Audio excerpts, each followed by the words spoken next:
By education, I devoted half of my life to philology. I never thought I would lose everything. I won't bore you with the details of my downfall. It's a very sad and not entirely interesting story. I was expelled from the department for a fabricated reason, and I took on the role of a caretaker not immediately.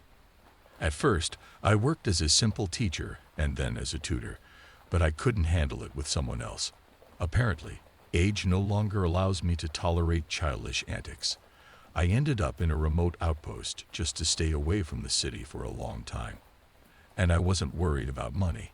I had accumulated a decent amount. The problem was in my soul. Day by day, it shattered into pieces and splattered with hot bursts inside me.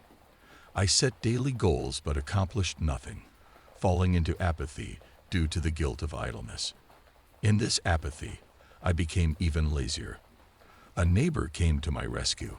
She said she could help me get a job as a caretaker on an old farm. She introduced me to some shady guy, judging by his expression and clothing, resembling a typical 90s gangster. By October, I was brought to the workplace, a checkpoint for which the entire responsibility rested on my shoulders. It consisted of gates and a guardhouse resembling a locomotive without wheels. The schedule was a 24-hour rotation, changing personnel every 12 hours. At noon, around 4 o'clock, a tractor arrived, and I opened the gates for it, then closed them. In the evening, a combine harvester came, and I repeated the same algorithm.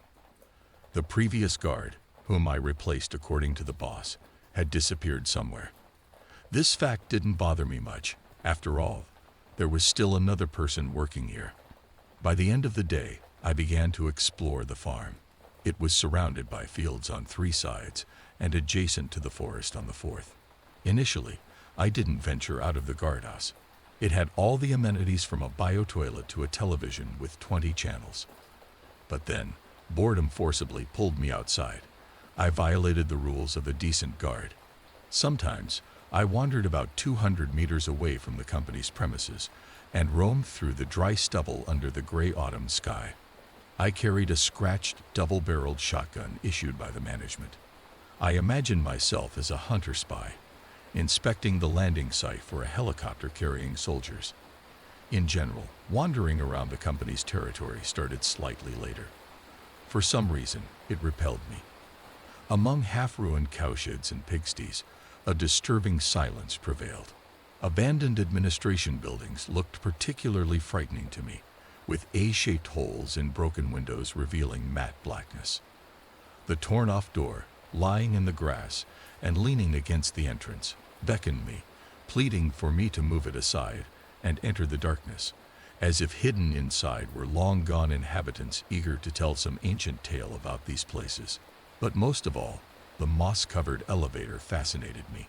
It was in a state of disrepair and seemed to merge the fruits of human labor with the mercilessness of nature. I couldn't find anything beautiful in this giant if it weren't for all the horror. After all, walking by it one evening, I heard a strange dog barking. At first, my body got covered in goosebumps, and then the shotgun slid into my hands. I listened carefully and determined that the animal was behind the elevator. I moved cautiously, afraid that the rustling of dry leaves would either scare it away or provoke the dog. But it wasn't outside, it was inside the elevator. I discovered a wooden barn with an iron door, which was extremely strange. I pulled the ribbed latch serving as a handle, but it was locked. After inspecting it, I noticed that all the hinges were covered with welding seams. I knocked on the door with the butt of my gun, and it sounded dull and prolonged, mixed with frequent breaths, as if a creature with human reason was exhausted and a dog was pleading for help. I circled the structure, looking for a gap between the boards to see the unfortunate animal, but the old sun-dried planks pressed tightly against each other, not allowing any view inside. My heart ached with sadness and a strange liking for this structure. Probably, there was something beautiful in this colossus, and all this horror wouldn't have happened if I hadn't turned a blind eye to the suffering of a creature. In the light of the desk lamp, sleep came hard, and without it, my condition worsened. My sleep resembled a drunken trance. Fragments of thoughts intertwined with patches of dreams, projecting terrifying human figures onto the green walls of the guardhouse. Suddenly, a crunch of breaking glass hit my ears, and I didn't immediately come to my senses, almost fainting. Lowering my legs from the bed, the fragments of the shattered window still glinted in the dazzling light of the lamp. Trembling slightly, I grabbed the double-barreled shotgun, put on my shoes, and stepped outside. The territory was illuminated by a single floodlight attached to the roof of the guardhouse. Its light wasn't enough to reach the barn, so I decided to go back for flashlights. However, as soon as I crossed the threshold, a panic, newly awakened, struck my head. Near the window, I clearly saw traces of large dog paws. My subsequent actions might seem reckless to you, but to my beastly perspective, everything seemed quite logical and inevitable. I dialed my boss again, woke him up with a shout, and told him that something devilish was happening on the farm. He unexpectedly fell silent, and then calmly stated that he would send someone to me. "Don't go anywhere. Stay in the guardhouse," the boss commanded through the phone. However, this arrangement didn't suit me. Emotions took over, and I decided to act quickly. I found a backpack with a fire shield among the junk in the guardhouse, put on a coat, took the shotgun with a flashlight, and taking a detour through the garbage, headed to the barn. I tampered with a hook and 2 boards to create an opening, then kicked them with my foot. Making a hole in the wall, I directed the flashlight beam into the darkness.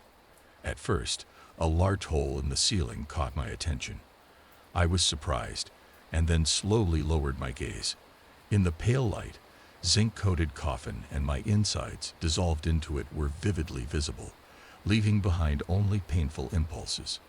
I felt that I was about to lose my senses, but I somehow managed to make a couple of steps with my cotton-like legs. The creaky wooden floor was covered with straw. The top layer was slightly damp and slightly rotten. Every step produced a rustling sound. The barn, under the hole in the ceiling, was neatly piled with pale bones covered in cracks. The grotesque coffin in the center was empty, and the curved zinc plate lay in a clean spot on the decaying floor. I nudged the lid with my foot, and the plate shifted, emitting a sound that I mistook for a prolonged howl. Suddenly, everything inside stopped. I began to doubt my sanity, rushed out of the barn, pressed my back against the nearest tree, and, clutching my heart, tried to catch my breath. The sound of my own breathing reminded me of another detail of the local devilry. The first time I went to the howl and approached the barn, I distinctly heard frequent panting. Only flimsy boards separated me from the unknown. Now she made a hole in the ceiling, crawled out, and went in search of the guard, disturbing Shiva's peace. I stood still. Internal voices argued with each other. One shouted that I needed to run away, and the other whimpered that I shouldn't even move. Otherwise, the ominous inhabitant of the zinc coffin would discover me. The unknown consequences of such discovery were scarier than anything.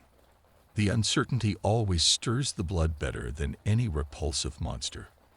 The soul becomes calmer when you see it searching for you everywhere but can't find you. Until you meet it, it considers itself lurking everywhere, staring with burning eyes from a dark corner, or examining your slowly graying scalp stuck to the ceiling. I dropped the flashlights, stood motionless for a few minutes, pressing the shotgun to my chest. Then, in the silence where my anxious breathing sounded louder than any scream, the roar of an approaching car burst in. Regaining control over my paralyzed body, I dashed towards the elevators, past the garages, straight to the guardhouse. For a moment, I froze at the turn, as if paralyzed by a terrifying thought. What if it's not a car at all, but the ghoul of the barn, not Jane? "Hey, it's you again," a hoarse male voice shouted. "Get in the car. Run, damn it. Get away from me." Then suddenly, he fell silent, and then croaked, as if choking, "Mother of yours, leave me alone." I pressed the butt of the shotgun against my shoulder, gritting my teeth. I rushed to the guardhouse, aiming at the moving figure. In less than 5 seconds, my legs carried me back to the elevator.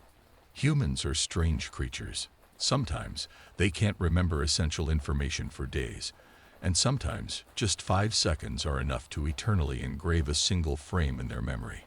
If I were an artist, I could easily depict this entity now. Massive fleshy hands, extending like roots under a dark green tracksuit, casually tossed aside the headless body of a short man. In the projector's light, thick, knotted legs resembling those of a dog and a mottled head were clearly visible. When my hands weakened and the double-barreled shotgun almost fell to the ground, I thanked all higher powers that the floodlight's beam wasn't directed towards me. The emerging monster, son of the zinc coffin, could freeze people with its gaze, turning them into stone, and then effortlessly incinerate them. However, the monstrous, enormous eyes were the most harmless feature on its face, resembling a mutated dog's face, stretched but covered in pale yellow human skin. Unnoticed by the creature, I turned and ran. Breaking through the fence and fleeing across the field would be sheer madness. I feared I couldn't hide in the wheat and catch my breath quickly. Moreover, I had no intention of returning to the guardhouse and risking my life trying to shoot the monster. Just 2 missed shots, and it would tear me apart, just as it did to the man who arrived earlier. So I decided to bypass the farm along the fence, reach the forest, and hide there. However, as soon as I circled the barn and started moving in the right direction, something glass shattered nearby with a ringing crunch. Cold sweat broke out on my forehead. Thousands of voices whispered in my head, telling me it was coming for me. I accelerated and ran. I couldn't bring myself to enter the forest. My plans fell apart. Navigating among trees and bushes without a flashlight was too risky, especially while fleeing from a repulsive creature with a dog-like face, apparently possessing an excellent sense of smell. I turned left, darted towards the administration building, crawled inside, and found a dark corner. I crouched down, readying the shotgun. The creature didn't take long to show up. It slipped past the windows several times, sliding along the illuminated walls like a black shadow. Then I heard the crunch of its heavy steps approaching the window, and it carefully peered inside. The creature was indifferent to its prey, an already beheaded man. It held him in its hands, devouring the left and right sides alternately. Witnessing it made me nauseous, as if boiling water spread inside me. When my hands trembled and the shotgun almost slipped to the ground, I thanked all the higher powers that the floodlight didn't illuminate me. Apparently, the monster emerging from the zinc coffin was temporarily blinded by the light, and it struggled to break through the wooden partition between the windows with its claws. Suddenly, my mobile phone rang with a shrill tone. In an instant, I threw it to the floor and distanced myself from the window. The creature roared louder than the crashing and quick footsteps on the ground coincided with the rapid beats of my heart. I hurried to the door, unable to summon the strength to run. Meanwhile, the creature broke the window, making sounds of destruction and growling. I could barely move my legs as I stumbled through the doorway. The creature roared louder than ever, and its swift paws on the ground synchronized with my heartbeat. I quickly walked towards the door, struggling to find the energy to run. Meanwhile, the creature broke the window, producing the cacophony of destruction and growls. I gripped the shotgun tighter, ready to jump up at any moment and shoot the creature's dog-like face. But it didn't rush toward me. It hesitated, and then slowly shuffled on its canine feet toward the barn, noticed the hole I had made, climbed through the rattling zinc plate, and fell silent. At that moment, I decided on a completely foolish adventure. Every day since, I've regretted and cursed myself for that impulsive idea. My fear and reasoning abandoned me, tossing a crazy notion into my mind, but I was trembling with terror, fearing that the monster would continue its search the next night. It's easy to guess that I resolved to destroy the creature. Executing the plan turned out to be much simpler than it initially seemed. I waited for a while, sneaked up to the barn, peered through a crack, and saw the motionless creature protruding from the zinc coffin, covered with a plate like a blanket. The decisive moment arrived. If my observations were correct, the sleeping monster weakened in the sunlight. Now fleeing through the fields seemed like a good idea. I took off my shoes to make less noise and cautiously approached the barn, softly clearing a path through the rustling straw. Any wrong move could be my last, given the sleeping and barely breathing creature. The cold of the grave accompanied my every step, and tears blurred my vision.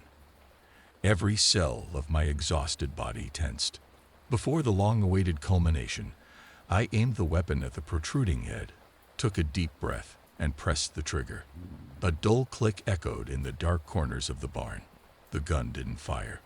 I stood there stunned, gasping for breath. The holes in the coffin and the frosty fear made my head sink into my shoulders. My sweaty palms slid over the gun, and my bare feet seemed entangled with straw, becoming part of the cursed barn. The creature pushed the zinc plate away, looked at me, its dog-like face stretched into a smile, revealing crooked teeth. I recoiled but remained in place, as if my feet were skidding like a car in distress. The scream froze in my throat, and I was sure my face looked no better than the creature's twisted grin. Unfolding its limbs, the creature attempted to climb out of the coffin. All this time, its horrible eyes, resembling blisters filled with pus, drilled into me. Thoughts in my head tangled, and my own life seemed indifferent. Yet, a brave subconscious sent a single signal: run. Suddenly, a sobriety crashed down on me. I raised the shotgun and fired again. Another misfire. Madness seized me as the butt cracked against my face.